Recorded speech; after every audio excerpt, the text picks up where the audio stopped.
But if I win, I get to pick up a trophy in front of my mum, which is massive. I ain't done that since I was about 12.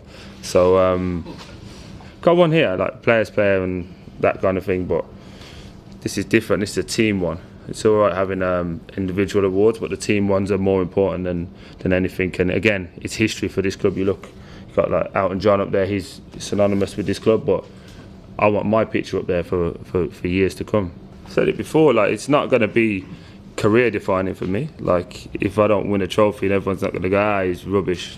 They think I'm rubbish anyway. So I just, for me, it's all about the process of getting to here, and then this will be the icing on top of the cake, essentially, because as we all know, I've spoken about it to death, but my story to get here is a bit of a roller coaster anyway. So we're going to enjoy it, and again, we're not naive. This is a massive test that's in front of us, and probably the hardest one. But if you want to win trophies and get into Europe, then you have to play against the best.